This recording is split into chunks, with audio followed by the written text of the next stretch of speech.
thousands of winners already in our community. For even more actionable content and powerful lessons, download the free companion app now. Just search for the Winners Club in the App Store or Google Play. For more information about the Winners Club and how to become part of our growing community, head to thewinnersclub.club. Now, back to the show.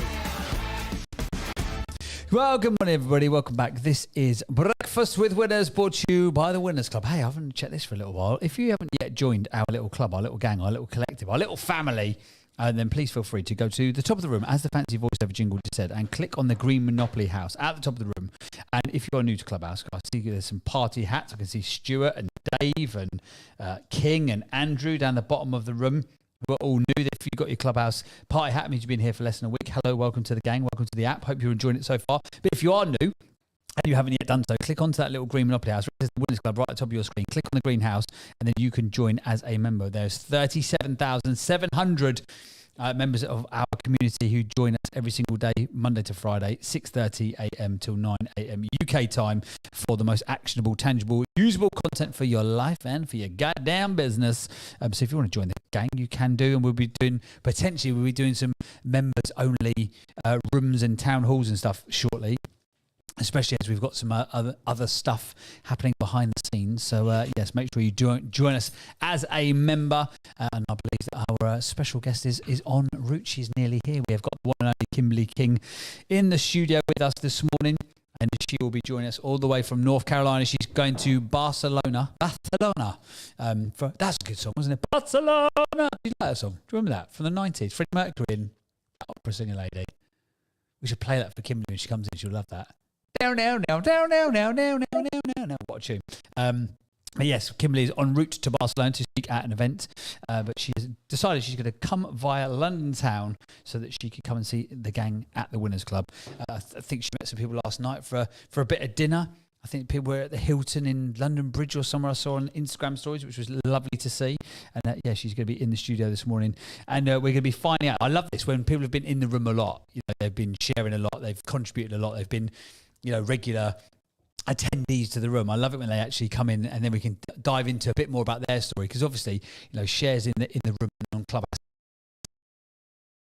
maximum, so you never really get to dive into somebody's full backstory. So that's what we'll be doing this morning. We'll find out who is Kimberly King. I've just been doing a bit of digging. She sent for a little bio thingy, Bobby, just because it helps with the conversation. I'll tell you what, she's done some stuff. She's done some bits. She's run multiple multi-million dollar companies, one of which started at 21 years old, where she grew a number one office in the United States, and in particular in the solar sector. 21 years old, I didn't know which way was up and which way was down, let alone start a company that does $1 million. Jesus Christ. What was I doing at 21? I was a holiday rep. Probably pretending to be Michael Bublé on stage somewhere. No, that was I matured into that. I was a holiday rep. Pretending to be Justin Timberlake? Ironically, yeah, there was a couple of Justin Timberlake covers that happened at a few points. The irony is that I got sacked from Thomas Cook, and I was, according to the Saturday Telegraph, I was the world's worst rep, officially and in print. And now, one of my clients used to be the CEO of that company. Was there a Saturday Telegraph? The Telegraph newspaper that was printed on the Saturday, is that? Saturday Telegraph? What was there? Was there a big weekend one? I never even saw the article, but the head office were like, "Why are you in the newspaper?" I was like, "I don't know." So yeah, the Telegraph, I think it was, or the Express. Did the Express? Whatever happened to the Express? Is that still a thing? Was that one of those News Corp ones? That I've not bought a newspaper in. I haven't either. Years and years. So I couldn't even tell you. I subscribe to Apple News, which I think all of the newspapers now feed their feed into Apple News. But yeah. Anyway, we are live on YouTube. We are live on Facebook, and we're live on Twitter as well with video. Plus, we're here in Clubhouse. Should we talk about creating impact? You certainly created an impact this morning, haven't you? Haven't I just? Changed the world of our conversation this morning. Yeah, really. We've both talked about that amazing guy who landed the plane on the Hudson River. We've talked about your car woes. You've educated the masses on safe driving practices for the emergency services. I mean, what more do people want? It's only 7:19. Look at that education. And we had to do it one-handed because Shipman wasn't here. Shipman not being here, I'm not sure if that's a hindrance or a help, frankly. But we're just waiting. We're just waiting because the main event is going to be happening shortly. Kimberly King is coming into the studio. Well, you could talk about creating impact if you like. When I say the word impact, what does that mean to you? Creating an impact. What does that mean to you? Throwing something at Ashley. I don't know. People often say, don't they? We've had people like in a couple of situations. You have people come up and say that this room has changed people's lives, or what the activity of the Winners Club on Clubhouse has changed people's lives. I guess that's created an impact in some way. But I think when you're doing it, you never actually feel that you're doing that, do you? No. I don't think you ever take a step back and say, "Oh, okay, we've done some good stuff there over 12 months." You never really look back and say, "Oh, that's great." Like I've got a client of mine that I wouldn't even call him a client, but I've got a friend who I've helped mentor and grow his business, and in the 2 years of having a relationship with him, he's gone from £400,000 turnover to I think he's up to 6 million turnover in 2 years. Nice. But I wouldn't. At no point have I stepped back and gone, "Oh, I've had a real impact on that guy." You know, reality is I probably have. Yeah. Because we have weekly, sometimes twice weekly conversations where he'll unload his problems onto me and I'll point him in the right direction. But you know, I'd never say, "Oh, I've had an impact on him." You never really, when you're in it and you're doing it, you never really take much attention, do you? And go, "Oh, okay, that's great." You know. Do you think that's like the entrepreneur's curse? Because you're always looking forwards rather than backwards. Entrepreneurs are not very good at reflecting back. You're kind of onto the next thing and always looking forwards. Whereas if you took a moment to be in the minute and be in it and appreciate it. I've had it in the last couple of days, not from an impact perspective, but like moving house and you sort of like boxing up stuff and you're like, "Oh, these little memories that you've created in this house," and like it's the end of it, a bit of an end of an era. I did find myself yesterday going, "Oh, how do I feel about moving?" Like I'm excited about it, but I'm like, "Oh, it's like." I do feel like a little bit like, "Oh, yeah," because we've done it in the last 3 years. If you on a daily basis, I get frustrated because things don't move quick enough. That's just my nature. Yeah. But if you actually step back and come out of that frame of mind and look at the last 10 years and look where you've come in 10 years, you'd be like, "Oh, okay, stuff has really moved and changed." What's that famous saying? People overestimate what they can do in a year and underestimate what they can do in 10. Yeah. But so yeah, when you come back and look at it from a different perspective, you can appreciate that you've probably created impact and done okay. But when you're in it and you're in the heat of the battle, you never really see it for that, do you? You never really stop. And I guess that is maybe that's the entrepreneur's curse. You never really stop and take stock of your achievements or even just the little wins. You know, how often, I don't know about you, I never celebrate any form of little win at all. No. I've got a win. Business rates. Oh, well, yes. Got a letter yesterday, the first of many credits. They've sent me £44,000. Oh, well, there as you a credit. Go. Winning. How many of those 44s have you got to get through the door to get That's just one of 5 different spaces. So we've got. Oh, wow. So they're they're processing all of them. So I would suspect over the next few days we'll get the rest of them. But that was one of them. But that should be a win. That's been a 3-year battle. Yeah. Or 2. How long's COVID been going on? 2 years, 2 and a bit years. 2 and a bit years battle to get that back. So that should be a win. But I won't stop and celebrate it. You know. Joe, my father-in-law, called me. Said, "Oh, this letter's arrived." I said, "Go on, open it," because I wasn't here. And he said, "Oh, yeah, that's good, isn't it?" And that was it. Really, there should be a celebration. Don't ever stop. And well, I'm bad. I'm guilty of it. I never stop and celebrate or appreciate the little wins that you have, the little successes. Yeah. I've tried. I tried in a journal. I don't want to be coached, by the way, so don't try and attempt to coach me. But I've tried in a journal. You know, you get a journal, and a gratitude journal, and you turn around and you like, what are you thankful for? What are what happened today that you're thankful for? I've tried even doing it in a journaling state, writing it down and being like, "Oh yeah, that's okay," you know. But you never even really your face buy into it. I'm never like, "Oh, if it feels uncomfortable, you're just writing it down." If I was going to coach you, I'd say that your physiology and your psychology are linked. If you pull that angry face about having to write in a journal, then you're never doing it with the right intention or energy. I'm just going to save all the other coaches. Well, no, but it's true. You never take stock of the success, and you never sit back and go, "That is true. Well done." That is true. In any way, I don't, and I'm guessing that most entrepreneurs don't. Who does? Let's have a flash of the mic. If you take the time to celebrate your wins, give us a flash of the mic. If you're on stage right now, Ryan does. He's always celebrating a win, Ryan, isn't he? Carol does. Sharon does. Kai does. Susan does. Or maybe it's just me then. No, I get it as well. Do you stop to celebrate wins? I normally set a chat. So if I want to go and treat myself, I normally go and put a target on my head and go, right, once I've done it, then I'll book it. So it's like, Do you actually do it? Do you book the thing that you said that you were going to book? yeah. So I'll for the like, outcome? so like if I want to book a nice holiday or something like that, I'm like, right, what I'm going to do is X, Y, and Z. Once that's done, I'll book it. No, what we was talking about before, because you wasn't here, we was basically just saying that there's things that you do that probably create an impact on people. But when you're in the heat of the battle and you're actually doing it, you never realise that you're actually doing it. Interesting. You use the language heat of the battle twice as well, coaching. What do you mean? Like when you're so close to an environment, you're just doing things to get things done, and No, when you're just every day you're doing it. Wi-Fi. Okay.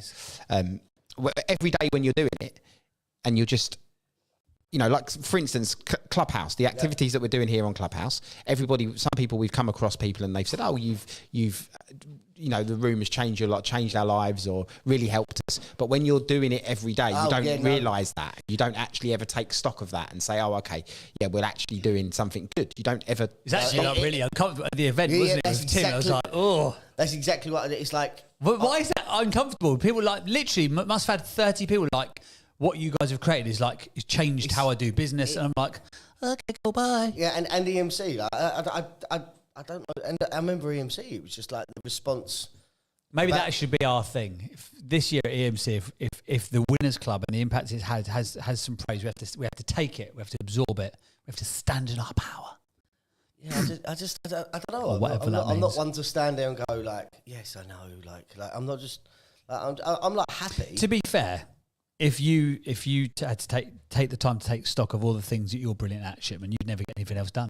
You'd just always be basking in your own glory.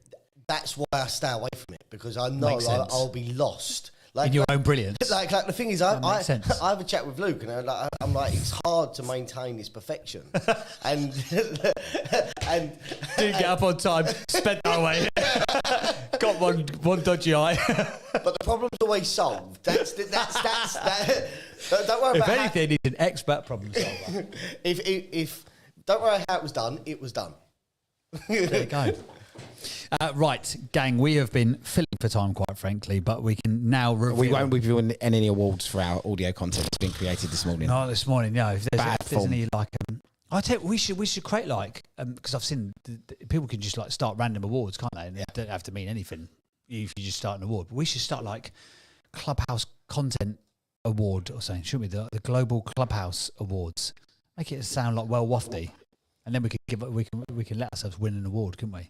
That'd be good. Probably the only way we will. Give ourselves an award. Nominate ourselves. Yeah. Nominate ourselves in our best Clubhouse trio.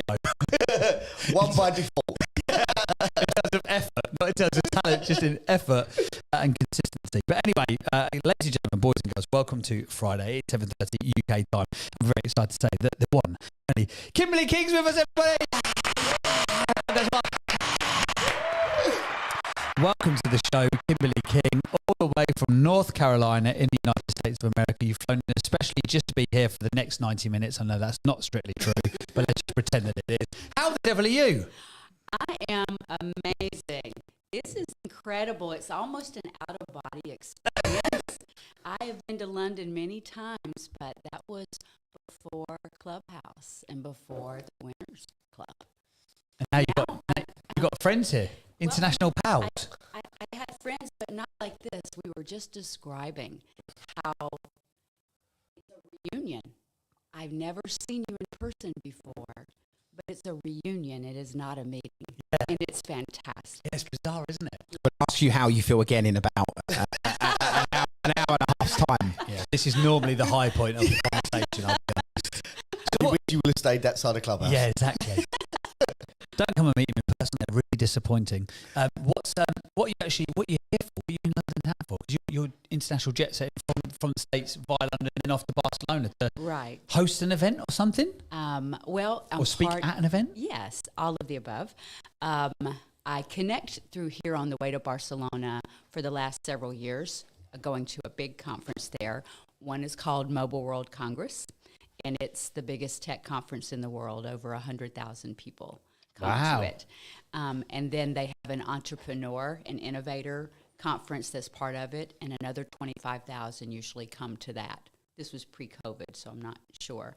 But it's an incredible global gathering of future tech in every industry, an entrepreneur ecosystem where 4 years from now means that 4 years from now, these startups will be changing the world. That's what that stat, it was from a survey that said in about 4 years from idea to conception to launch, you are a brand that could be changing the world. So I don't miss it. Guys, sorry to interrupt you. I don't know if it's just me. There's terrible static coming through. I can't hear very well. Oh, we'll have to have a little check of that. Oh, there is a little bit of static, isn't there? It's very loud, this end. Well said, Sharon. I thought it was just. Yeah, no, I checked and it's not.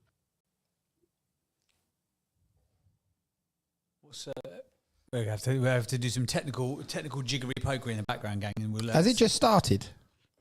It literally started as soon as Kimberly started speaking, Oh, so I thought great. it might be her mic. Is it just me? Is it Is the that mic? mic? Did we change that channel?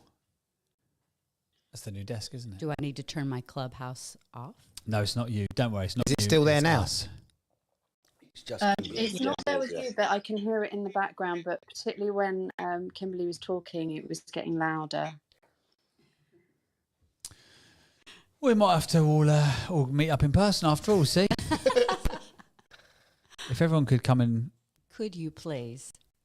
could that we all would be wonderful. could we all just go and That's congregate? better. That's better. Okay. That's a lot better.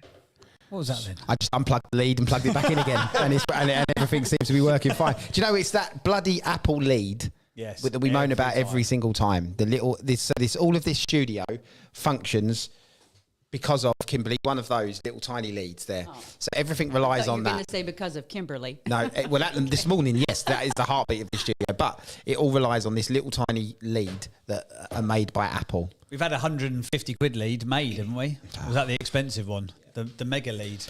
Anyway, we're fixed. There we go. Right, before we get into the conversation, because one of the things that we love about having our regular sort of friends and family of the Clubhouse gang, or the Winners Club specifically, coming in, is the fact we get to actually dive into your backstory a little bit more. Because you're someone who's been coming up in the room for like a year now, you know, and sharing and giving value and giving advice and giving guidance. But obviously, when you talk in 5-10 minute sound bites and snippets, people don't really get to understand fully you know, your journey. And I was reading your bio about some of the stuff that you've been up to. And I think it's a really interesting journey. So we're going to dig into that. Okay. We're going to find out who is Kimberly King. But before we do that, gang, let's do us a favour. We want to make sure as many people as possible hear this room. As I say, Kimberly's been coming in for like a year, giving nothing but value consistently, and like staying up very, very late to US time to be able to do it most days as well. So if you could, gang, do us a favour. In the bottom left-hand corner, you can see the double arrow symbol. And one of the best ways for the room to get found is if we go and share it into the hallway.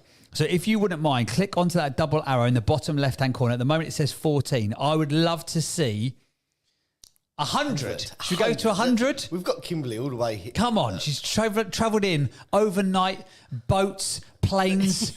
She rode down the Hudson River to get out of the States in the first place. None of this might be factually correct, but it makes it for a good story, doesn't it? So before, we're not even going to carry on the conversation until we get to 100 shares this morning. And all you got to do, we'll literally walk you through it. Click onto that little icon down the bottom left, and it says share on Clubhouse or share via one of your social media or copy the room link. Now, we don't need you to share it out on all of your other platforms, but if you could just click on the share on Clubhouse, and then that will enable you to write a little bio about why you're recommending this room, say why you're recommending it, and then you can share it in your into Clubhouse, and then it will go into the hallway. Apparently, there's a couple of people who've had the update of the app, and it's not quite showing in the bottom left-hand corner. Apparently, it's now. Where is it now? I don't know where it shows for Android as well. So Android, it might show different. Okay, well, wherever you are, wherever it is. There's a little share icon. You can Little probably share work icon. it You out. can work it out. Bottom row on the left. Bottom row in from the left, according to Lauren. So bottom row left was close enough. There's a slight indentation from the left-hand side, but click the share button. We've got 38 shares. Can we get it all the way up? We just need another 62. Is that 62? Is that good maths? Yeah, 62. We need 60. 39. We need 61. Sound like 44. 44. I feel like a poor man's auctioneer. Anyway, while that's happening, share out the show and we can get it to as many people as possible. Right, Kimberly King, serial entrepreneur, UN advisor. I mean, I don't even know where to start with this, but I'll tell you where we'll start. We'll start at the beginning. So you are someone who helps businesses with their strategy and then creating an impact. And I love the fact it says in the bio that you consider yourself to be an impact entrepreneur, but you started out your journey at 21 with a bricks and mortar, like very much a bricks and mortar company. Right. Dealing with construction crews and dealing with sales teams and all the rest of it. You got into solar and you went from being the youngest distributor of this solar brand in a small territory to the number one office in the country, creating a multi-million-dollar business at 21 years old. How did you even get to that point in time? What 21 you were like, oh, solar, bricks and mortar, construction gangs, like let's do that. Well, first of all, at the risk of making myself sound like I came from the covered wagon days, today it's not unusual for people that are 21 years old to start companies. Yeah. But that's really only been in the last maybe 15 years that we even called ourselves entrepreneurs. We didn't talk like that. And it was not normal that you went to school and started a company. So it was very unexpected for me and not at all well received by my family. They thought this was a terrible idea. But I think the mark of a true entrepreneur is that when that passion hits you and it makes sense to you, you've got to do it. And so I heard about solar, and there were major tax credits in the United States. So the government was really fanning the flames for people to start this industry. And it didn't occur to me that I didn't have money or experience or anything. It just occurred to me this was a great thing and I should do it. I had no idea it would change my life like that. And it did. It changed my life. So how did you get into it in the first place? So you said you sort of like started learning about solar. What were you do? You at college or university, or what was going on at 21 frankly, prior to? No, I would love to say I was very ecologically minded, but I wasn't yet. I am today. But I actually went on one of those business opportunity meetings. One of those ones. And I was just a ride along. It wasn't even my meeting. I just went to hear about it. And the guy that I went with thought it was okay. I thought it was amazing. So the sun is going to hit my roof anyway for free. And if I put this panel up there, it converts to free energy and the government will help me buy it. I'm in. I'm going to make $1 million. Actually, I did, but I didn't expect to. But it was as simple as that. I heard something that changed my possibility, and then I begged and strategized and came up with money that could have been $1 million. I didn't have any, and was granted a half territory because I was a young female, and they thought I would fail. So they wouldn't give me my territory where I lived. I had to move away to a little town and start from nothing. And they made me so mad that I wanted to win. What were you doing? So you go to this opportunity meeting. I think that in and of itself is quite interesting because so many opportunities, quote unquote, come about, but you've got to be either willing to know the opportunity is there or sort of subconsciously looking for the opportunity. What were you doing? Were you at college, or what were you doing prior to this opportunity meeting? Yes, I was just in college. And what were you studying? Facing business administration. Okay. So, but still, it was traditional. Yeah. I didn't expect to start a company yet, maybe one day. But and I'd never been to many opportunity meetings. Maybe I was so green that yeah. You were the easiest sell in the room. So, but it worked. Yeah. But yeah, I think it was just an unexpected. When it makes sense, it makes sense, and you just do it. And I think every entrepreneur listening knows when it hits them, that they're going to do it. Yeah. And that is how you know you are one. Did you have the seedling of that inside you? Did you realise you had that inside you before you went to that meeting? Or was it like, oh, this sort of No, like switched not on at something you all. didn't know was there? I think that, you know, we come from different walks of life. I come from a really modest working class family. They weren't entrepreneurial. In fact, they were fearful of this. You know, Yeah. they would want me to take the safe and narrow. What did they do? And no What one did your mum had and dad solar. do? Like my dad was construction. Okay. And my mom did general stuff. And here's another mark. I tell this story about the eyes of an entrepreneur are very different. It's not just what we see, it's how we see. So my parents and a lot of people around me said, look around at all these roofs. There's no solar. And I said, yeah, look around at all these roofs. There's no solar. Yeah. I saw that. Yeah. And I'm like, if you see that, it's your vision. It's yours for the taking because you have the eyes for it. What did you? How did you have the sort of the inner strength to go against a good pal of mine is very, very successful CEO, and he just did a podcast yesterday, and this is why it made it come to mind. And he gave a great quote saying that he's been in a room before, and he's had his board of advisors around him, and the 20 of them say in the room, 19 are saying the answer is yes, and he knows the answer is no. He just, in his gut, he's like, the answer is no.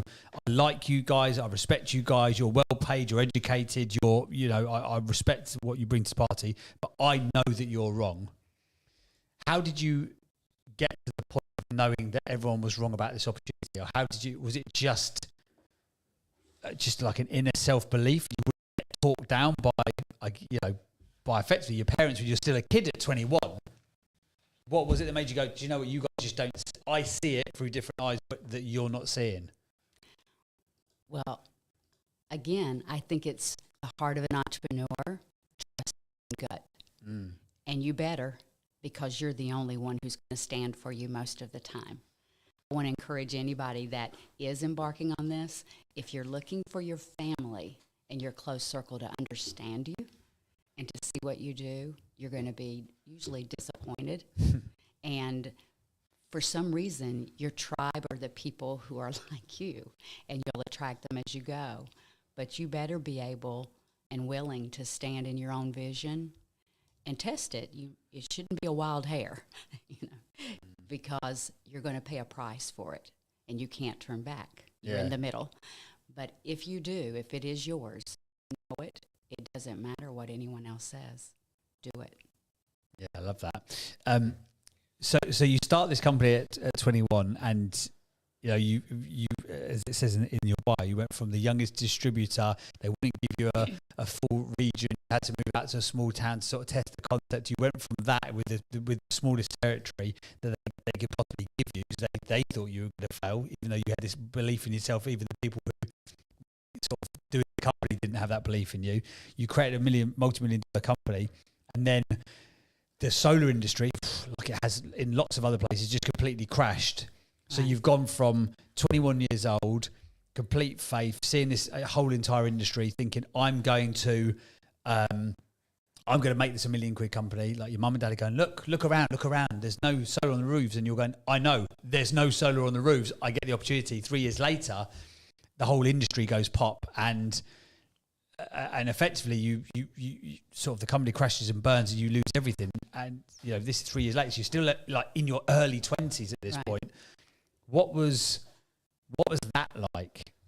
Could you see the right? Is it in the UK? Just to give some context, they had a very similar thing. So they wanted everybody to get on solar. I mean, they had SIP payments, I think it was called. Was it a SIP payment?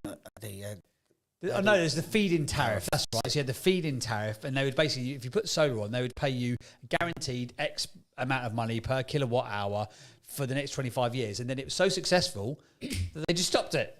They literally just went, no, we're not going to do it. So all of these companies that were, you were affected by this, weren't you? Because your company was providing. My bankruptcy was caused out off the back of solar. You're kidding.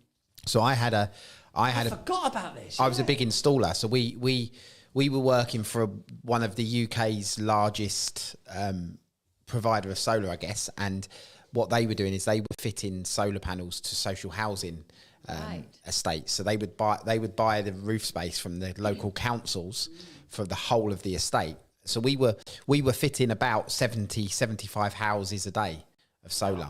That's a great operation. Yeah, You're doing so we had not anymore.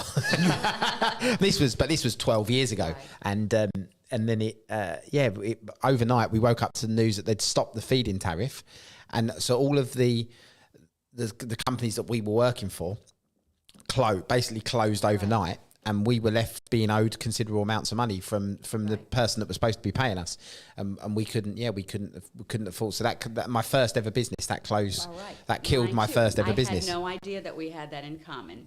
And I think people listening would have a hard time understanding that what if you got up tomorrow? What if you built your $1 million business? What if it was working and tomorrow they pulled the plug? It was that quick and as you well, lost yeah. everything. Same for me. Hundreds of us lost our companies. But here's, learnings from the field in hindsight. We knew it could happen, but we thought it wouldn't happen yet or abruptly. In fact, we thought that it would be a gradual down and that there would be a run on the market. So we all doubled down on inventory for the run on the market. Yeah. And, when you start getting successful and you think, well, if I make this much at one office, I'll be a billionaire. I'll be a multi-billionaire if I have 10 offices. That is foolish. That is the wrong thinking of a 21. The first was courage. The other was inexperience and stupidity. Because I put my name on all those offices. And Paul, you can appreciate this part too. They don't care if solar went down. They're going to want their rent every month. And I've got multiple warehouses, commercial, all of it. So it's devastating, as exhilarating as it is, to be in your early 20s and have your life change in an epic way. It was a next leap in my reality. I mean, I bought a Porsche and I bought my dad a car for Christmas. I mean, who does that in my neighborhood? Nobody. And it felt good to be able to do good with money. But to lose everything and to be not only zero, but under. Yeah. Now you're in debt, you're facing bankruptcy, and you're devastated. You shared some story 2 or 3 weeks ago about the mindset, going through that. I would have to say that's the hardest part. As bad as losing the money and facing those hurdles, what it did inside me to lose everything. That was the dragon I had to slay if I was ever going to get on this horse again. And luckily I did, but it was harder than the money. What did you do off the back of that? Because, a lot of people have a kind of a crisis or a crash at some point in their life, but you're having to deal with it. I guess it's a positive and a negative thing potentially. Again, it depends on how you view stuff, isn't it? You're having this realignment of your reality at 24 years old. So you've gone from having no idea, doing business admin at college, finding an opportunity, doubling down on it, going hell for leather at it, becoming the number one operator. Everyone who said you couldn't do it, you proved them right, and then they were proved right inadvertently because of everything that had happened. So I guess it got quite dark for you at certain points. How did you pick yourself back up to get back on the horse? Because I think that's the thing. You only lose if you stop fighting, but a lot of people stop fighting. Well, I was surprised that I found myself with no confidence to go and even get a job. And I didn't know I would feel that way, but I felt fear. And I actually took a job as a cashier at a women's college. Checking out the books, young women, affluent women, young women, and that buying their books to go to classes. I had never had a job at that level, ever. A few months before, I had 50 employees, multiple offices, and was a CEO of a thriving company. That's how far my confidence had sunk. Wow. And I'm standing there one day, and it's quiet. And I'm looking around and I'm like, what is happening to you? Is this going to be your destiny? This is it? You fell down? This is it? And I actually just got a hold of myself in that moment and said, girl, this is not your life. Quit. Walk out this door and get back on that horse. Wow. Best decision I ever made. Best decision I ever made. Did you intentionally, when you had to go and get that job, did you intentionally choose what it was going to be and where it was going to be? You mean the next thing? No, in terms of like the actual getting that day job. So when you specifically chose something where No. you wouldn't really have to Right. Something easy where I wouldn't have to say think. easy. Yeah, and I you're in a needed sort to of a not think. Yeah. It was too early Yeah. to put myself into something, but I needed to do something. Yeah. And it was barely pocket money. And even as a teenager, I made more money than that. Yeah. Like, I never went that route. I could always generate. But I needed to rest my mind. I needed to recover.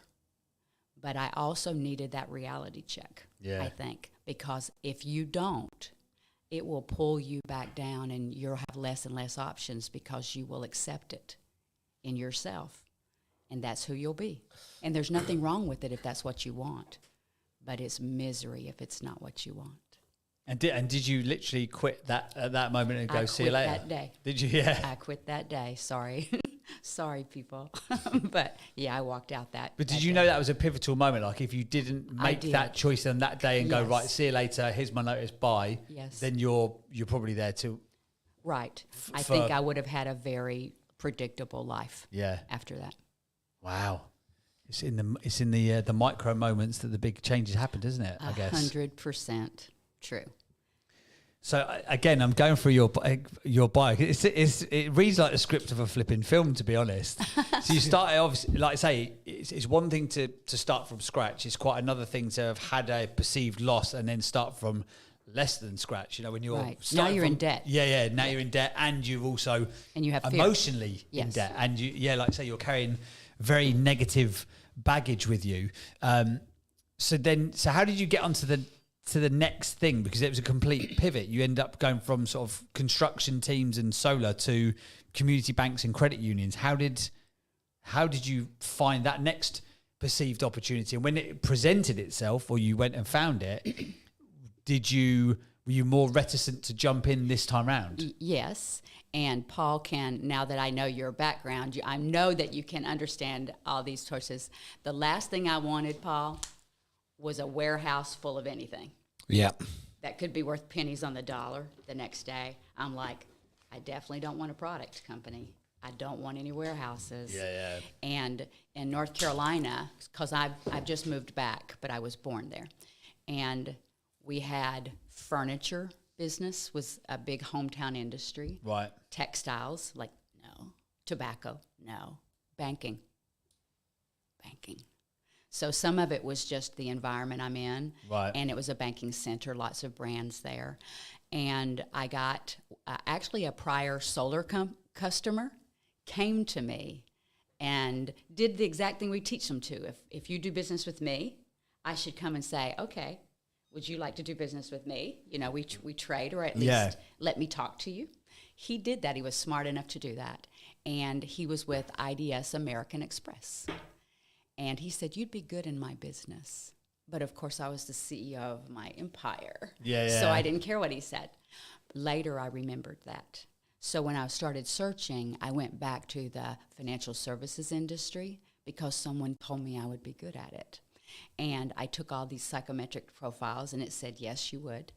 And I took that job, but then a second time I went to an opportunity meeting that wasn't mine. And someone told me about credit unions.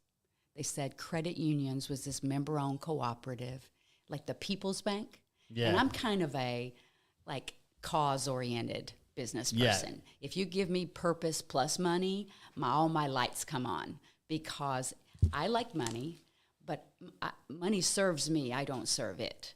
And I need something to get up for every day that makes me feel like it matters. So the credit unions were in trouble. The banks were after them. Actually, I now understand it was the shift from the industrial age, really, to the information age. It was the last bastions of all these big old companies that had credit unions. If your industry is collapsing, but you're captive to it, if they go down, you go down. Yeah. So thousands of credit unions were facing their own demise. They didn't reinvent themselves as an entire industry quickly, but they had no marketing know-how, no marketing budget, no models. I step in at that time. I now know that each time, because now hindsight tells you something about connecting your dots, I now know that every time there's a pivotal moment, an industry is going, and you need the agility of the entrepreneur Avengers. They're the ones who are going to fly in amidst the chaos, and they're going to be the change makers. Now I know that's who I am. But each time I didn't, it's just what I did. Every time what attracted me was we could save the day. We could figure it out. We can change the game. And they wouldn't stop us because the old system was collapsing, so there was nobody to tell you no. Mm-hmm. Just jump in and do it. It was harder the second time, and it took longer, but it was even more stable. I made even more money, and I proved to myself it wasn't a fluke. I was not some one-hit wonder that solar just hit and I was part of it. Like, no, I'm the difference maker. Yeah. And now you own your own destiny. If you learn that about you, they can't take that from you. Was that more important than all of the sort of the business wins? Was it the regaining of your confidence that the second entity gave you that was the most valuable part of that journey? Because as I mentioned, and you said that you sort of heard it a couple of weeks ago, when I had that first sort of financial success and I proactively gave it back because I was like, it's good for my pocket, it's bad for my soul. My first thing was like, can I do this by myself? And as soon as I realised I could, I was like, okay, now I'm kind of unstoppable. I still need Paul to hold my hand once in a while, don't get me wrong. Not that he wants to. Everybody needs somebody. And you hear that? I would say that listening. all my businesses, part of my secret sauce is radical collaboration. Oh, I like and that. genuine collaboration, Yeah. not just your team doing stuff, but like I believe you give the dream away as quickly as possible and let it mingle with the other people's dreams, because people want to achieve their own dream, not yours. But if my dream connects the right way with your dream, we'll be in it together. And that's an unstoppable combination if you do it. And you do it with, I'm going to dare say, love. You do it with transparency, integrity, and love. That if you bring that to the table, you are unstoppable. But even if your business and mine, Paul's and Ashley, if it all left tomorrow, please God, don't let that happen. But if it did, what we have on the inside will pick us up. That's why it's the most important currency of all. That's what I keep saying to you. Sorry, don't worry about business. I was listening to our mates. I was listening to our YouTube feed. So I was actually delayed by about 5 seconds. So I didn't hear what you were saying. We got some technical gremlins. Whatever you've done on Monday has completely destroyed. I came in here. The cameras are cutting out. Delivered firepower. The audio's choppy on YouTube apparently. So we've got all sorts of technical gremlins. I'm trying to resolve. I'm doing the producer part. Whilst trying to listen. What did you ask me? I cannot be. No, I wasn't asking you a question. I was just making sure that you were hearing what Kimberly was saying about collaboration And love. If we do it and love. Love. It don't matter if it all I tried goes. not to say that loud for Paul because I understand that Paul hates that part. Really, She's travelled in all the way from the United States and she knows just to. But yeah, I was really saying that to you, James, and I was trying to hide from Paul. We've got the cameras. I love the fact that we've got someone come all the way from the USA and she's even avoiding the word love. Yeah. Around Paul. Well, he's directly in front of me. Everyone knows how to handle. No, I like to collaborate with other adults. Oh. That didn't feel loving. That's what I'm Kimberly, saying. how do we do this? It did not feel Kimberly, loving. normally there's a statement, but then it always finishes off like... He's always frosty. He's very guarded with his emotion. He loves a secret. What he does, he shows a bit of love, realises there's a bit of love being shown. Yeah, then it goes back inside. But then reverts back. But it's like one step forward and then 5 steps back to say, no, I didn't love you then. Yeah. I promise you. but then you just understand you felt that little bit. You felt it. You felt it. So You felt that warmth. It's like the trickling of the inside of a wetsuit. You don't care how the warmth comes about. You're just happy that you got the warmth. I'm like, where are you going with that? So obviously, then the second company comes about, and like I say, you've then got the regaining of your confidence, and you've rebuilt your credit and your income and your self-esteem and all the rest of it, and then you sort of go from doing quite well to doing fantastically well. You become quite a big deal in that sector, to the point where you are on stage with like huge events, and you're really like a thought leader in your space.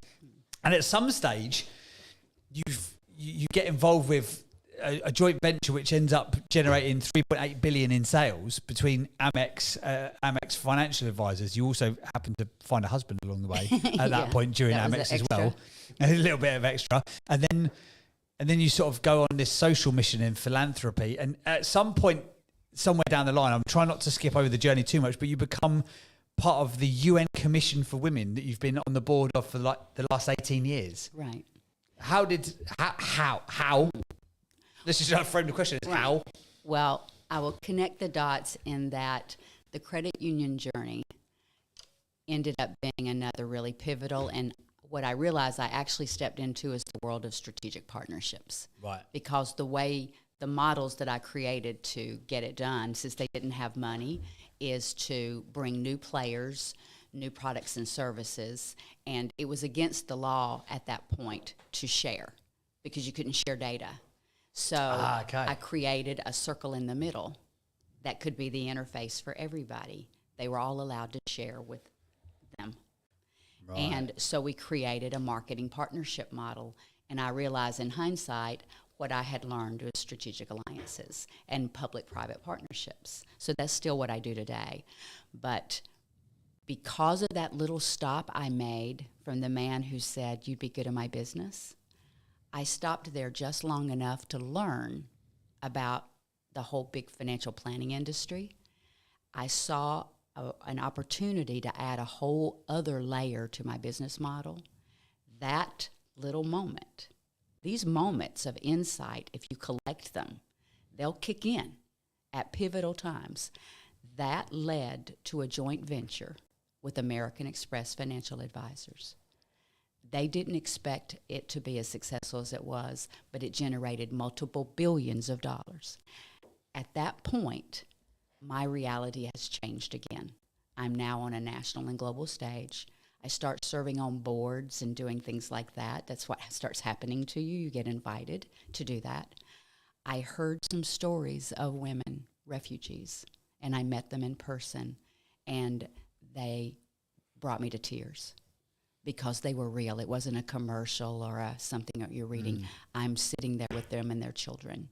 I get on a plane and I go to Africa, and I hold these babies, and I see the eyes of these women, and I'm never the same. So I come back and I get invited to use my media stuff to make some programming for the United Nations. I realized that I was the happiest I'd ever been. And so I tell people I left my rich job for my rich life. Oh, I like that. Yeah. Oh, I like that. Well, now I like them both. Yeah. I believe where I am in my life right now is that my business side, my nonprofit side, my spiritual side, all of that is I've spent time going deep in each of these quadrants of my life and working around the world.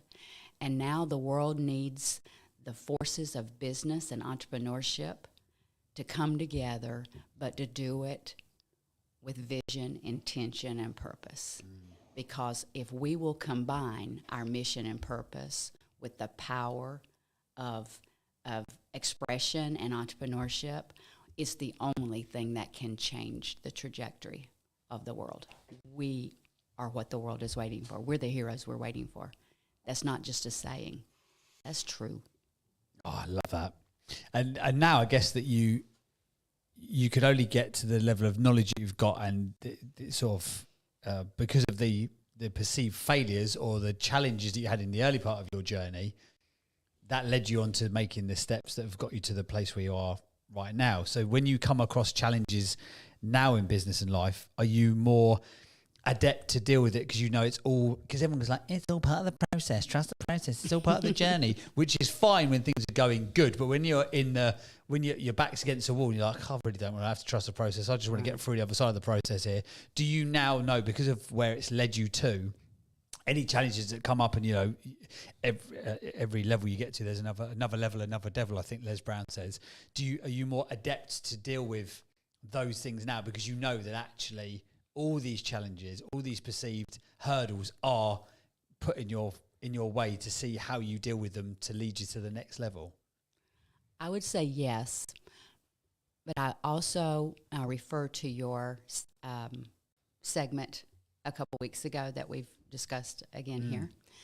I really could identify with it because you get stronger, but you're never immune. We need to understand these waves of doubt, or, you know, dark nights of the soul, or whatever phases you go through. They can come back. And it was a shock because I thought, you again? But COVID took a lot out of many of us. It changed a lot of my plans. Everything I thought I'd be doing now, 90% of it is over. It never survived COVID. I was working in Puerto Rico and working on $2 billion potential projects. They're dead in the water. And I have to pivot. And, you know, last year was a hard personal year for me. I found myself facing those same questions as if I was that girl, wondering if there was anything left for me. Is this all there is? Maybe it's going to change now. I had to go through it. And I wasn't sure I would at one point, which is hard for me to say because people are not expecting that from me. They're expecting something that's not human. If you've achieved, I'm like, everybody's human. And that is why we need each other. But I'm really happy to say, James, whatever that moment is where the light turns back on, that light's back on. We're ready to go. Did you know, when you were going through that and you're like, you know, because when you were like in your 20s, like, what do I do now? And you're sort of, because you've done it before, is that sort of like that trough of sorrow, because everyone talks about peaks of joy and troughs of sorrow, that trough of sorrow, because you've been there and experienced it before, because it's a path you've walked before. Do you know that you can come back from it, or still in that moment at that time you're like, well, this is different though? Does it make it easier, or is it just different? I think that you have some sort of muscle memory in your soul. Yeah. But it wouldn't be a real challenge if you just knew. Yeah, yeah. No, it's every time is real. Yeah. Yeah, it's not a simulation, it's real. But somewhere in you, the good news is you remember who you are. You just got to find your way back. But the minute the spark of who you are recognizes itself again, you're ready to get back on and keep going. Who or what helps you to regain that spark? Is there because you talk about sort of strategic collaborations and having great people around you. Have you got who's in your camp? Who's in your corner? Well, my best teammate is my husband. Is he here in the UK with you? No, he's not. He's not that. Yeah. He's not that good. I left my great husband. Pointing that out, James. Great guy. Having a bit of him time. Yeah. And we've been together, married 20 years, together 25 years. So that's my proudest achievement. And he's also my biggest fan. Yeah. And, I mean, he's home cheering for me right now. He's going to listen to the replay. He's not up at 3 a.m. But he's my rock. And, I mean, I have different friends. I would like to say that Clubhouse, and please hear this, you guys, this community, the few people that I met, this has been a lifeline for all of us. during a really hard, uncertain time. Clubhouse was the perfect storm of wonderful. It threw us all a lifeline to find each other and to hear each other's stories, enough to like keep the spark alive. Maybe today your story is reminding me not to give up, or giving me a new idea, or challenging me to do that. That's why community is so powerful. It's why it's important what you're doing. It's not just the content, it's the intent. And it's the engagement between us. Like last night, being with the crew, you know, we've got, I'll go find, I have to start naming everybody. Yeah, who came down last night? So if he was there, Handsome Marvin. Yes, Marvin's just Marvin. he's too handsome. It actually really annoys me how handsome he is, I'll be honest. Yes. And Susan was there, wasn't she? yes. Susan. Yes. And Ninder came.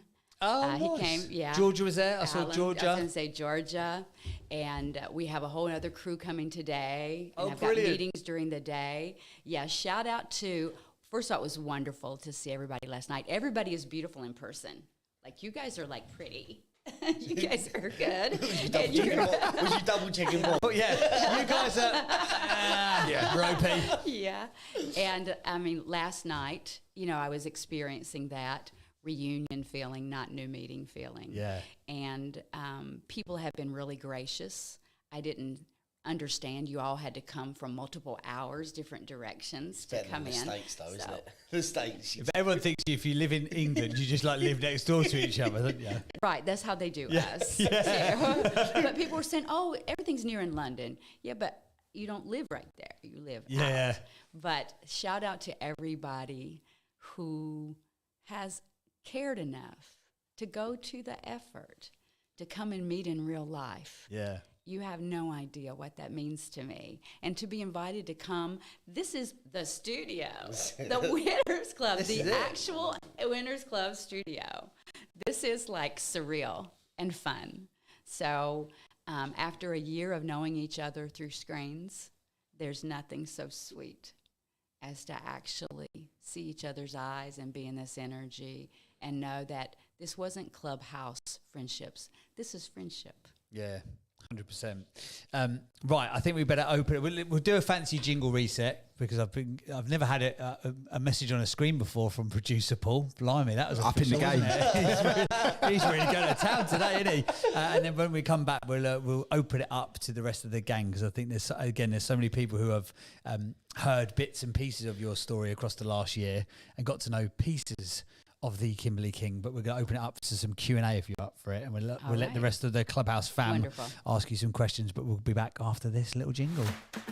You are listening to Breakfast with Winners. Exclusive content direct from the Winners Club. If you are enjoying the conversation, click on the green Monopoly house at the top of the screen right now and join the thousands of winners already in our community. For even more actionable content and powerful lessons, download the free companion app now. Just search for the Winners Club in the App Store or Google Play. For more information about the Winners Club and how to become part of our growing community, head to thewinnersclub.club. Now, back to the show. Sorry, Paul's just giving away trade secrets off mic to Kimberley. Don't be sharing that. The Gremlins are kicking. The cameras have gone off again. See? Not my remit. No, it's not. But it's ironically the two cameras that you took out the studio and brought back. Is it? Hang on. I'll fix it. You've sit got there and look handsome. You've got that. That I can do. That I can do, my friend. Right, let's go to. I'd love to. I know this about myself, and I am a work in progress. But I am a selfish question asker. If I get the opportunity, I would just chew someone's ear off for like 3 hours to dig into their journey. I guess it's the innate interviewer within me. But we're going to chuck it out to the audience this morning. So, gang, if you are on stage, if you'd love to ask Kimberley a question this morning, if you've listened to any parts of her journey over the last year, or you've been listening this morning, there's been some new stuff revealed about this fantastic lady, then please feel free to give us a flash of the mic and you can come up and ask your question. I can hear some flashes, but I can't see. Keep flashing, keep flashing, keep flashing, keep flashing. Right, we're going to go to Mimi. Then we're going to go to Kai. Then we're going to go to Amy. So, Mimi, we're going to come to you first. Anything you've ever wanted to know about the Kimberley King, now is your time to ask your question. Morning, Not Kimberly. anything. Good morning, winners. Hello, Kimberley. Good morning. Lovely to hear you this morning talking. It's amazing. I just wanted to say to you, listening to your story, obviously, we all go through adversity of building businesses and then losing those businesses, losing relationships and losing other things and bits and pieces on the way. And I know somebody was saying, it's dark nights of the soul and, it's part of life's journey. But I really believe that it is part of our life's journey, but I really do believe it's about trusting ourselves. And I think that's what it all comes down to at the end, is the faith and the trust in yourself and knowing who you are.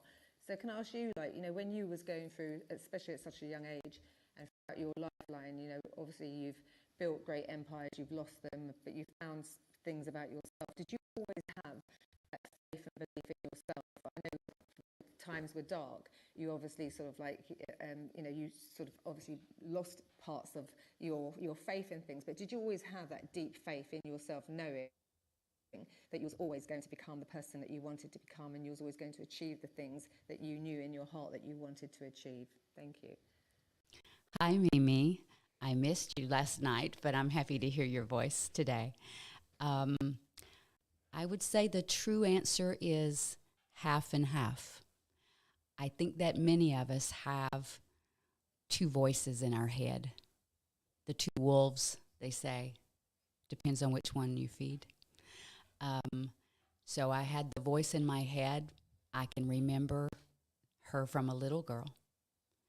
And she was possible me. She was the dreamer, and she was tenacious and resilient. And then there was the doubting me. And both of them have lived inside my heart the whole journey, and they're still here. But I would have to say, I learned to feed the right voice. And that is actually the inside job that everybody has to do. And I have to feed that voice every day. And I have to feed it truth. I can't just feed it, slogans. I have to feed it authentic belief, and then I have to put the work in behind it so that that is the muscle that grows. And one day, that work will save you because you've built a base of trust in you. And trust in you is the first and most important one after God for me. So thank you for asking. And I appreciate that all of you play a role in feeding the right voice in me. Oh, thank you, Kimberley, and thank you for being such an inspiration to so many people, and including myself. And thank you, and look forward to hopefully speaking and seeing you soon. Take care. Awesome stuff. Great question. Apologies if anyone can hear my stomach rumbling, by the way. Can you hear that? I am so hungry. I don't know what's happened. I was literally sitting there and all of a sudden I was like... Was I supposed to bring you breakfast? I forgot. I thought we were going to get some What time did you get up this morning? 4:30. Yeah. I didn't intentionally get up. The baby woke up at 4:30 and was like going, gaga, gaga. I was like, I'm going to work. Bye. So, yeah. But no breakfast cereals? No? Okay, fine. No, fine. I thought Paul was going to get... Because Paul's missed me this week quite a lot. I thought he'd be bringing me a little treat, but... What's that? Salted caramel Huel. No, I'm all right, thanks, mate. The last time I drank one of them, I went in your plane and I've got a real bad... I've got negative anchors towards that brand of drink. That reminds you of drinking alcohol in a park as a kid. That you know, the one that makes you really sick, you can't touch again. Can't go near a peach schnapps and lemonade. It's like if the vodka goes near me, I'm like, it takes me Peppermint back. schnapps. It takes me back to being a 15-year-old. Sambuca and Huel. That's my two. That's my two now. That's my two. Right, we said we're going to go to Kai next. Kai, then Amy. Kai, over to you for a question, my friend. Thanks, Paul, and thanks, Kimberley.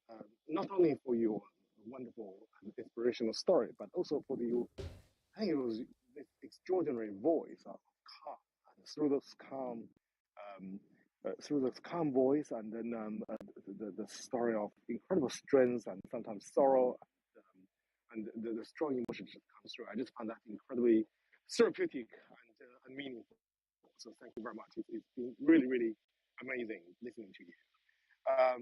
And I think when I hear your story, it did remind me of those dark kind of Dark Night with the Soul, and because I like Mimi said, we all as entrepreneurs, we all kind of went through that those difficult moments, and for me, so probably a little bit more difficult moment than some other entrepreneurs. I do remember that. There was a moment of incredible friends, and I actually remember that one friend when I was really having a trouble. A friend just said, "Hey, Kai, I haven't seen you for a while. I trust you, and why didn't you come and have dinner with me?" And this friend took me to one of the most expensive steak place, and just like that night was amazing. It was like there were certain times that certain friends they did certain things, and quite often this involved good food because I'm not a drinker. And I actually afterwards I told this friend, I said, actually you don't know how much that meant to me. And it was like sometimes good food can give you really, really good level of strength, and of course with companions as well. So as you go through this, when you get older, you realize that these little things actually matters a lot, especially when someone is going through a tough time. So I'm just wondering, were there a few examples of those really, really useful little help that serve to wake up the strength and the confidence in your difficult moments that you can share with us? And I think that perhaps can give us more lighthearted suggestions, encouragement if ourselves or our friends are in need of those in the near future. Thank you very much. Could you reframe that, Kai? Just to the question. It was very hard to hear we could hear your golf clubs. The audio's pretty bad as well, Kai, from your phone as well, which didn't help. Sorry. In that case, I'll cover the mic. Get rid of the wind. Try my best. Okay. So I was just wondering for some. In fact, what I'm leading to is the tips of what friends has done to you, and you would have done to other people's to actually help to give them that little bit of strength. Because when entrepreneurs go through a hard time, sometimes you cannot overly help, but you just have to do the right thing in the right way, with the right touch. So those are what I'm trying to get to. And I apologize for the bad audio. Thank you, Kai. Well, I'd love to say I have a magic wand. I don't, but I can tell you that the touchstones that many of us know from the books that we read. Like, I turn to great text, whether it be scriptures or classic, even the Think and Grow Rich, and things that remind me of the most fundamental principles, things like that help me remember that I have the power. Frankly, prayer, meditation, and things that make me go deeper inside, that go underneath the noise and touch back in to your essence, because who you really are is not afraid. Who you really are is resilient and eternal. So you're going to have to get underneath the thing that feels fearful and feels like the challenge is not the truth. The challenge is the moment, but a moment will pass. Go to the place inside that is bigger than any moment, and that is the truth of who you are, and let it remind you. Find great friends, find a great coach, find yourself again. And I guess that's different for each person. My tip is do whatever it takes, including give yourself a break, lean into some rest, and then lean into some resources that'll help you get your head and your heart straight, and then keep going. That's all I know to do, Kai. Awesome stuff. Great question. Thank you, Kai. Right, we said we are going to go. Thank you very much. Thank you. No worries at all. We never wait for Kai to respond because he might be somewhere on a golf course, probably whacking a 5-iron, a couple of 100 yards. There's two people. Let's play golf on a Friday. There's two tonight. people in this clubhouse room that you can predict every morning without foul to a high possibility where they are. It's Beju in the gym, and it's Kai on a golf course. Yeah, man. Without foul. Absolutely. Here we are. Is he? Oh, I'm gonna be seeing Beju this evening, and Sharon and others. It's gonna be fun. Oh, the whole gang are getting together, are they? Yeah, there's a whole other crew. Oh, coming today. fantastic! Meet us at the Alchemist. We're gonna be there. Oh, wow. Where's that? Is that in London? Canary Wharf. Oh, is it? Yeah. Oh, Ashley knows that one well. Had a few good nights at the Alchemist, have we, Ash? Lost a few quid in the Alchemist. May have picked up a bar bill or two in his time. I like the way you say you lost a few quid. I think that's what happens. Invested. No, I have to say it must have fell out of my pocket. Like, but someone must have swiped my card. I definitely didn't do £2 in drinks. I definitely didn't do that. Well, Beju, Sharon, Ryan, and I'm not sure who else is going to be there. So yeah. Oh, I hope to fantastic. see anybody who can come. Oh, brilliant! There's going to be a nice little gang together then. I tell you what, when you meet Sharon and Beju, you'll be going, he's won the lottery, isn't he? I'll tell you what, that's exactly what you'll be thinking. I love Beju. He takes it so well. Right, we said we're going to go to... Beju, there's a saying, if you ain't punching, you ain't winning. So... Oh, he's winning. He went to Stephen Bartlett the other night, didn't he? Sorry, inadvertent review. What was Stephen Bartlett like, quickly, Beju? Was it as good as everyone's making out? I'm still in the gym. I'll be out in about 10 minutes. All right, actually 2 minutes. I'll be out. I'll be out in 2 minutes. All right, have a little warm down. Have a good stretch. Oh, go on, Sharon. What was it like? Because I've seen amazing reviews of this show. It was thought provoking. The music was just next level incredible because they had all this incredible gospel music that helped tell the story and fitted in with the story. One thing I say about Stephen Bartlett is he has the wisdom of a man 20 years his age. He's just incredible, but he has such humility with it. So there were some incredible life lessons there that were universally relatable. The music was incredibly powerful. I just felt really privileged to be in the audience, to be honest. So was he reading out inserts from the diary? Is that what he did? Yeah, so he was sat, if you can imagine it, he was sat on a stool in the middle of the stage and he had this big gospel choir around him. And so he would, and he had like an auto cue, I noticed and stuff, but he was generally reading from this, but he was looking around at the audience and talking about his life journey from when he started as a child all the way to when he floated his business at 28 for 300 million and how that made him feel, and the fact that he felt more euphoric about finding £13 in the back of some chairs in a pizza restaurant than he did about floating for 300 million. And then as he would talk, he would say something that would then relate to a song, and then suddenly all the gospel choir would get up and start singing. It was so cool. It was just incredible. Yeah. So anyone ever get the opportunity to go and see Stephen Bartlett, definitely go. It sold out so quick, didn't it? I had a mate of mine who found last minute meet and greet tickets for like 158 quid on Monday night. He was like, mate, do you want to go? And I was like, pick up the keys to the new house or go see Stephen Bartlett. And I genuinely had to weigh it up for about 2 seconds. And Haley was like, oh, so what are you doing then? I was like, well, I'm obviously picking up the keys for the house. But you know, when you ask the question, I'm like, I'm obviously doing that, aren't I? I am, yes. I'll be going and meeting the estate agent. It was a question you asked, but there was only one answer you could answer. Yeah. You know there's the right answer. Right, great stuff. Let's go to Amy. We said Amy's got the next question. If you'd like to ask Kimberly King. By the way, guys, if you've never been up on stage before, we're going to turn hand raise off, then we're going to turn it back on again. So if you'd like to come up on stage and ask a question to Kimberly, if you've maybe heard her here in the Winners Club, or you've heard her in other rooms, or you've heard insights and wisdoms in other places from where we're going to open it up, please only stick your hand up if you'd like to come up and ask a question of Kimberly, and we'll try and get through as many as we can before 9 a.m. this morning. So we've got 32 more minutes. But before that, Amy, we're going to come to you, please. Thank you. I'm just trying I'm trying to stop laughing, actually, because, yeah, I was literally laughing with everything you all were saying. And I'm also trying to get over the fact that everything's coming out of one mic. That's kind of like a little bit throwing me off. But Kimberly, so close, yet so far. Mm. And literally, it's almost still so close, yet so far, because I'm literally only 2.5 hours, 3 hours away by train. And If I could wish pop I could over, get I there.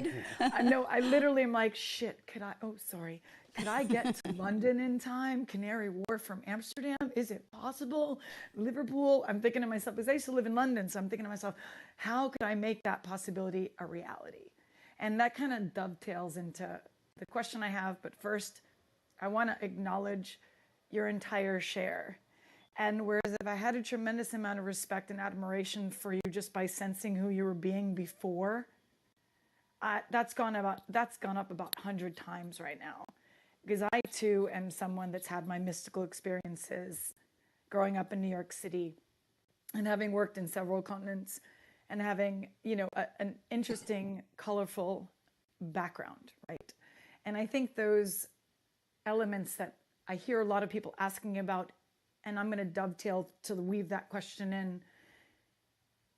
Where does heroic leadership play a role in the future of how we navigate entrepreneurism? From my context of where I went and did my MBA in Europe, having studied entirely in the United States, I chose for my education because of the 3 pillars that the business school had, which was a small business school, but the 3 pillars inspired me and attracted me enough to turn down Copenhagen Business School and NYU Stern School of Business, which was their entrepreneurship program was focusing on 3 pillars, which was entrepreneurism, leadership, and stewardship. Where does stewardship, because I know Kimberly, and my father was a veteran. My father was a disabled vet, and I was raised through parochial schools and raised with, a very strict military father, but also very respectful. Where does stewardship play a role in our society as we move forward and we have this interoperable global base that we will be navigating with, and not just by nationality, but by culture, by upbringing, by geography?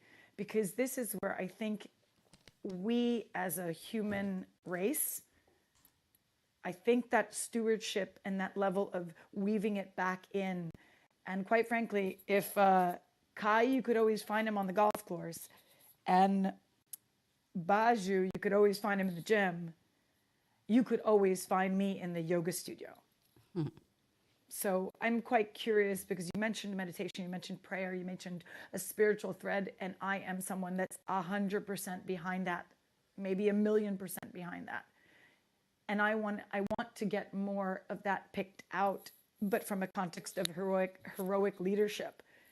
Because this is an element that I think in some parts of the world where they're maybe agnostic or atheist is a very interesting question that I have for you. Because I've experienced this as a very, very isolating part of my personality in Europe, is that I am quite spiritual and I was raised Catholic. But because of the agnostic and the atheism in the Northern European region, it impacts me sometimes as well, where I could feel isolated. So I really would like to have the question by you answered how you navigate that, but where you see the role of stewardship in what you described. Thank you very much, Kimberly. I appreciate you. Wow, Amy. Way to level up the questioning. Well, first of all, we're kindred spirits, but we already know that.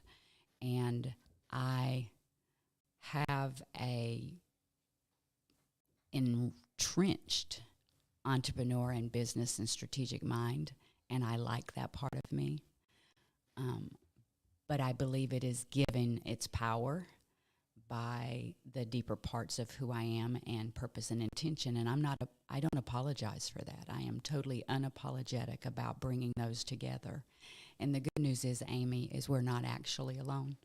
That this is a human thing and we're making it more visible and more acceptable to speak of it and to act upon it in an integrated way. So that's the good news, is that this is the leadership of the future, and the future is now.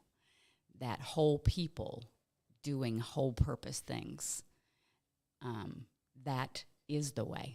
And for me, it's the only way. And stewardship is one of those words that make my heart soft just to say it. And it also makes me sit up straighter, with the responsibility of being a steward.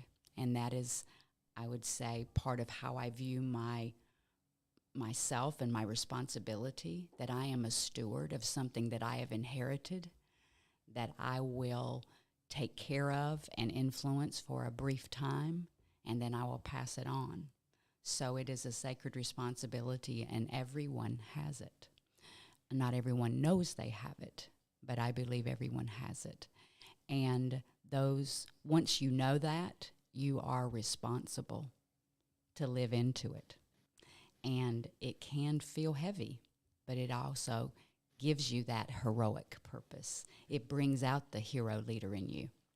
One of the workshops I do is the hero's journey that Joseph Campbell's talks about, and I do the heroine's journey as well.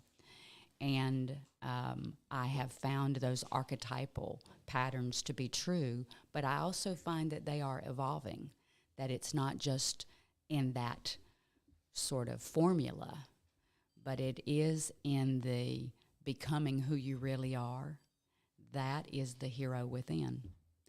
And this is the time on the planet we're calling all heroes to get in touch with who you really are. Have the courage to live that vision and passion in your heart and bring it together with others. This is the Justice League now. It's the League of Superheroes. So it's not just the single hero. That's not enough. And besides, that's lonely. I don't want to be a lonely single hero. I want to be the League of Superheroes. That's the model I live my life by now. I've got my cape on, and I'm ready to go, and I'm looking for the others. And holding hands, not fighting each other, but fighting the challenges.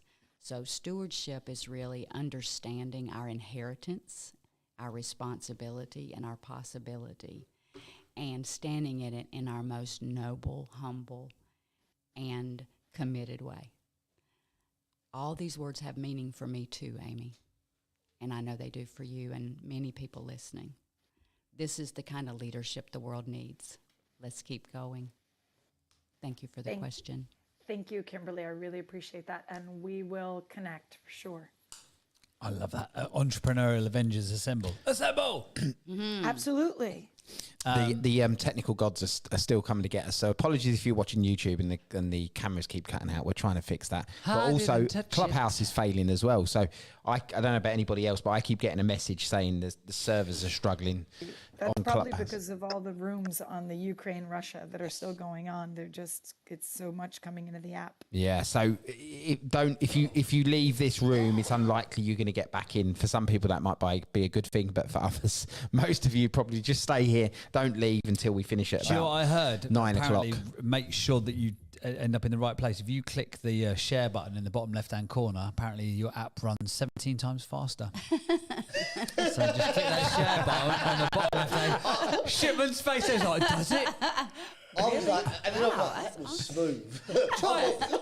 If you don't, 17 times fast. 17 times faster. If you don't believe me, click the little share button in the bottom left-hand corner right now. Share this room to Clubhouse's timeline and see how much faster your app will run. I've just done it. I think the app's playing up because Kimberly's landed in the UK. She melted the servers. She's melted the servers. Paul Davison and the other fellow, like, hang on a second, we better give some more algorithm juice to what's going on over there. So Kimberly's blowing up US and then she's now in the UK. They're confused. Can't work out. I think they're releasing an update as well at the same time, so that's probably... way to ruin the illusion. No, it's because they're not sharing the room. Because they're not sharing the room. How many people have shared it now? See, 66 people. No one shared it. So you've only got yourselves to blame, guys, all right? You've only got yourselves to blame. Right, we've got some questions in the back channel. So let's go to lovely Nichelle, if she's still there. Is she there? Am I going to see you tonight, Nichelle? Yeah, baby. Yeah. Thanks, James. Good morning, everybody. I just wondered, Kimberly, if you had 60 seconds on a UN lectern and your audience was world leaders, I put that in air brackets, and influencers, given the state of the world today in terms of egos, arrogance, BS, personal agendas, at the government level, what would you, from a spiritual leadership point of view, say to them? Oh, 60 seconds to change the world on the UN stage. Thanks a lot, Nichelle. Yeah, cheers, mate. Nice one. Change the world in 60 seconds. Go. Oh no! I You would. start with a strong silence. I like I it. would start. Yeah, I would start like with it. a strong silence, and I would say, leaders of the world,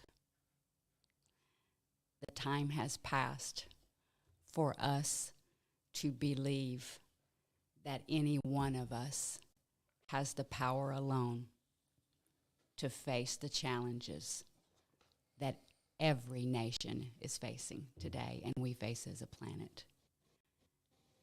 Now is the time to come together in radical equality, to bring each of your superpowers as a leader and as a nation, the differences that each of us bring, the commonalities that we share in our values and in our hopes and dreams.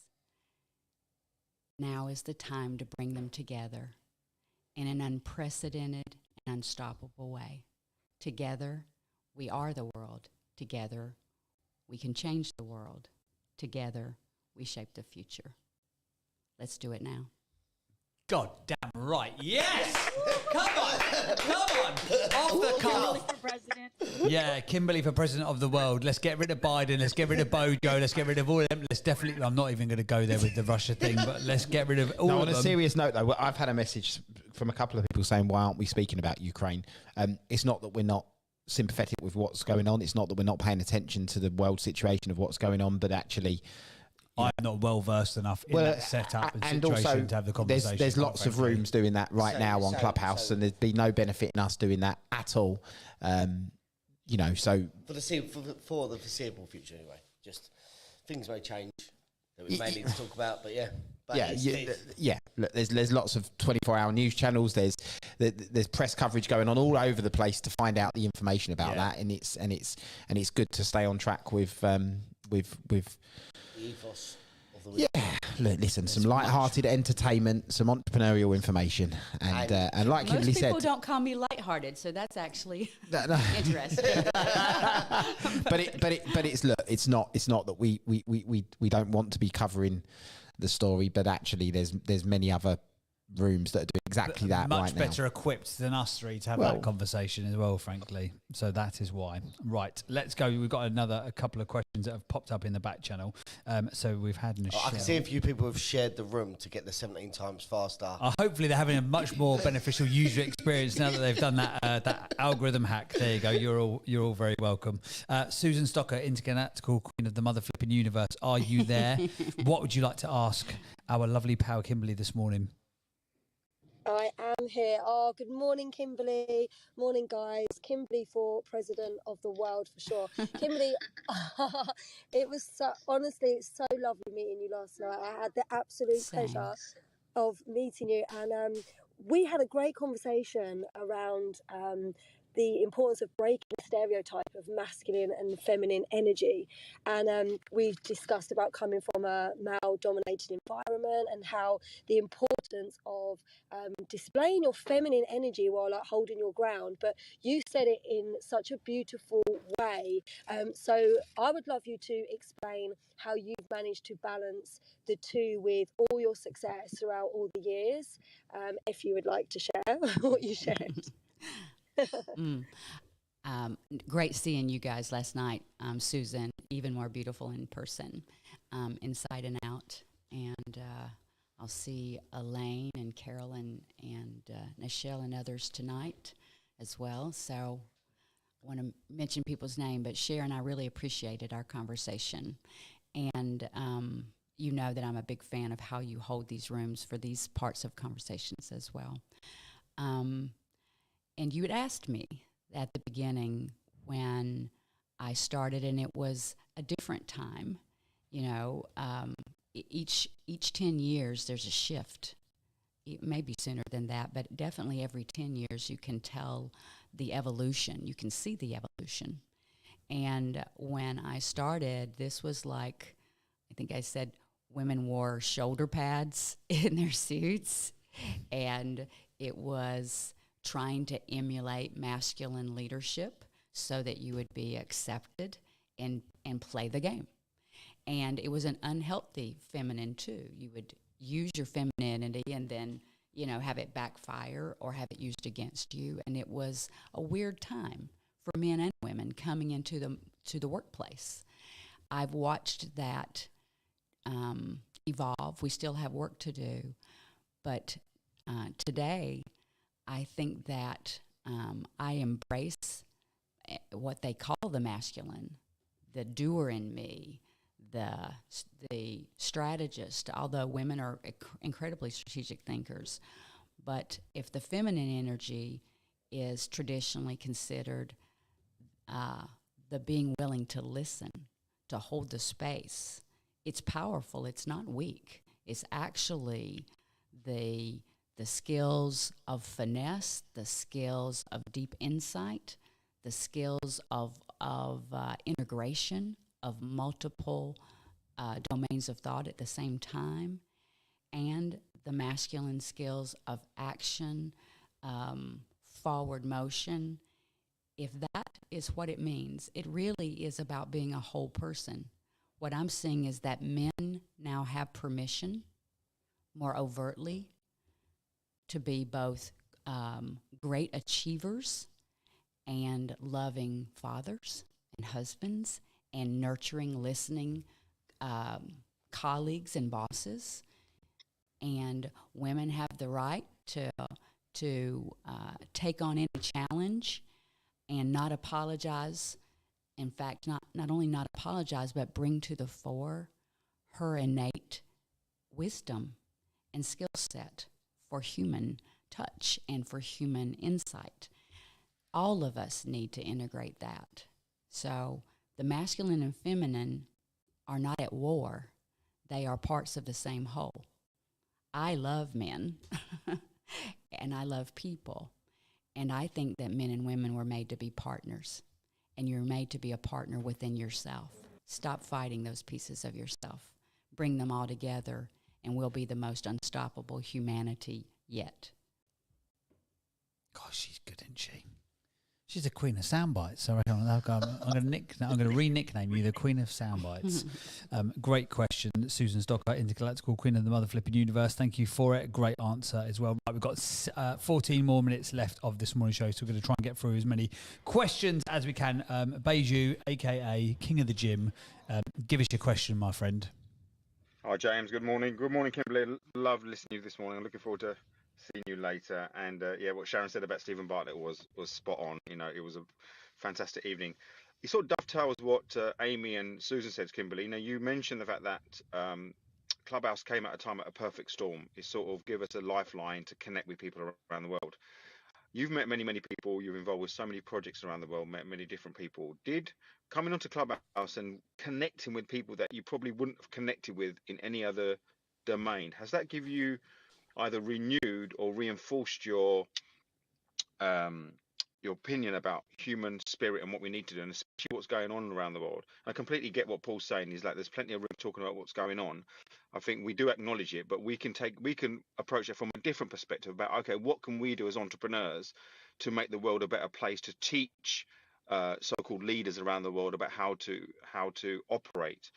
What has Clubhouse given you in terms of understanding the human spirit? You talk about strategic alliances, you talk about radical collaborations, that how this kind of platform and these kind of connections accelerate those connections, but then potential projects and alliances that can really change the world in real time, not through just sound bites. Hey, Beju. Looking forward to seeing you tonight. Well, I think all of us who are active on Clubhouse have seen what a powerful connector and accelerator platform that it is. Now, I'm fortunate that my life usually allows me to meet people around the world, both virtually and in person. So I've always had a broader perspective that helps me appreciate. That's why I believe in all of us, because I get to meet representatives around the world, and I should believe in us. There's an awesome, amazing a collective of all around the planet just waiting to connect. But Clubhouse Clubhouse lets us do this in a way that has intimacy at mass. Like, very few platforms are having you in an actual conversation where I can listen to you. Like your voice, for example, and everyone in this room, I know your voice with 2 or 3 bars. I know speaking. So when you have that kind of connection that's being multiplied, amplified, and really listening to each other's stories, that has taken my general belief and my general experience over the years and really driven it home that, wow, there's a lot of people like me in different ways who are out there making strides, who are asking similar questions, who are coming up with similar answers. These rooms that we do here in the Winners Club and other rooms on Clubhouse, that is actually feeding back. We're feeding in, but it's feeding back to us. So I'm not sure exactly what your question is, except that Clubhouse has played a role in accelerating and amplifying my faith, my hope, and my ability to connect more quickly and more deeply with like-minded and like-hearted people. And since I believe the hope of the world is in people like that getting together, Clubhouse is playing a role. If we do our part, Clubhouse has opened the door. We still have to walk through it.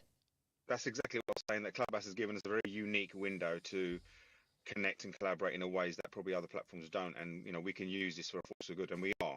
Winners Club is starting it. We've got other clubs, and we just have to make sure we pursue. And the fact that you can come over to the UK and meet the guys in the studio and connect with others, and I'm looking forward to seeing you later today, does that. So that's just an example. Great, Kimberly. I'm looking forward to seeing you later.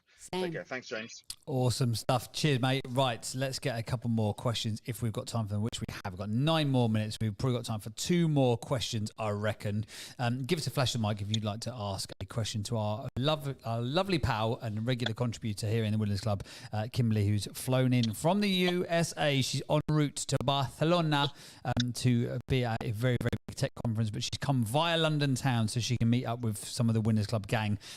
Let's go to Handsome Marvin. Jesus Christ, he's so goddamn good looking, isn't he? He is. Isn't I he? saw him in person. It's ridiculous, He isn't is. it? Like it's actually ridiculous. a bit. It's annoying. Marvin, we're going to go to Handsome Marvin, then we'll go to Beautiful Zahida. We're just dishing out the compliments this morning. Marvin, over to you, you handsome devil. He gets so annoyed with us. So I do it even more. I can imagine him sitting there right now. The whole time of EMC, every time we walk past. God, he's so good looking. Oh dear! Literally, whenever you do that, and then I have to on mic and speak. It's hilarious. And I just wanted to sort of chime in and I guess amplify everything that people have shared about Kimberly. Again, another person that I met before we actually sort of settled in this Breakfast with Champions, and she's as incredible in person as she is on Clubhouse. And we had an interesting conversation because I think sometimes here on Clubhouse, when you don't necessarily hear someone speak, or they aren't sort of loud and in your face, or trying to grab the mic all the time, people can maybe assume that those individuals aren't necessarily worth sort of hearing from. And I think, there's a saying that intelligence is mostly quiet because the mind is busy creating ideas. And I think, Kimberly is a prime example of that, really. The energy that she has here on Clubhouse is definitely one that I resonate with. So I just wanted to sort of share that, really. Susan's kind of touched on the question that I really wanted to ask and put it really, really well. So as a follow-up to that, my question really would be, as someone who has achieved a massive amount of success, and especially in the business world as a woman, I think sometimes when you achieve a lot of success, it can change you.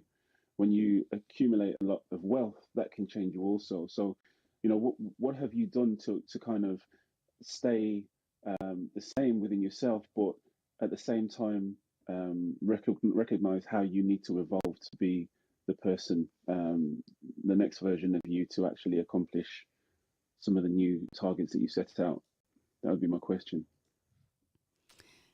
Well, hello, handsome Marvin. It sounds even better coming from Kimberly. It was great to meet you last night, and I appreciated our conversation. Well, first of all, I don't think of myself with those illustrious adjectives that you used. Thank you very much. But I think I still have much to achieve. I'm not going to be coy and say I don't think I have accomplished anything. I do, and I'm proud of it and worked hard for it. But I'm still reaching for my goals. And as for wealth, I think I've done well, but I haven't achieved wealth, the kind that I think would change your life, except that I will admit this. Because I came from such modest upbringing and economic status, I have achieved more. I have acquired more, earned more money, material things than my parents ever dreamed of. And frankly, more than I dreamed of when I was a little girl, because the size of my dreams are a lot different today than a little girl's dreams. But I believe that it has helped me become more myself, because they say the journey of entrepreneurship is not what you get, it's who you become. And that's the part that I embrace about the journey, is that you put yourself in the arena, and the arena shows you who you are and gives you an opportunity to hone who you are. And I guess if you have a corrupt soul, it will reveal it. But if you have a good heart and a good soul, and I believe most of us do, it's your opportunity to peel away what is not you and really reveal to you. And so I'm still on that journey, Marvin, and I'm collecting my friends and my superheroes, because we still got work to do, and we still got excavation of who we are. So long way to go yet, brother. Thank you for the question. I love that, and thanks for sharing. Great stuff. Great question. Entrepreneurial Avengers Assemble. I've been motivated by this morning's conversation. Right, we are going to go to final question of the morning. We are going to go to lovely Zahida. No pressure, but this is going to be the final question, Zahida. So if it ain't good, we're kicking you back into the audience here, and you're not inviting you back up. Okay? So no pressure, but you better deliver the goods. Zahida, we're handing you the microphone. Good morning.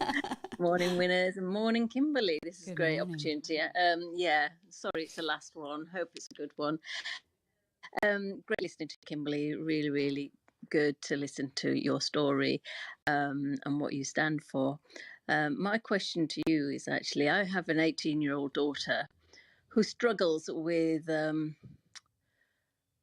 basically life and establishing what her part in life is and making things work around her.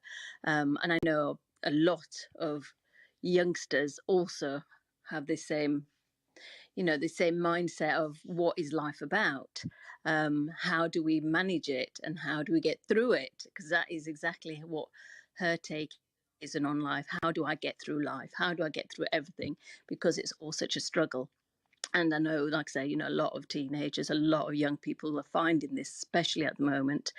So what I'd like to ask you is, taking yourself back to when you were 18, what advice would you give your younger self? And is there anything that you would say to someone of your younger generation on how to manage and get through life? That's my question to you, Kimberly. Thank you very much for allowing me to ask that question to Winners Club. Thank you so much, Zahara, and I appreciate Zahida, and I appreciate where your daughter is standing. I work with women and girls around the world. As James mentioned, I'm with the UN Commission on Women for 18 years. I'm advisor to the International Women's Think Tank, and I'm a mentor to a lot. And that's because in part, my commitment is to go back and give back, because there was a lot of times where no one came for me, no one stood, and there were some times where they did.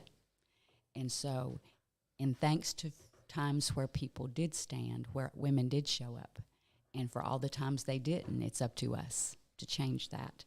And I think that to remind ourselves, young or old, that first of all, tell her it's all going to work out.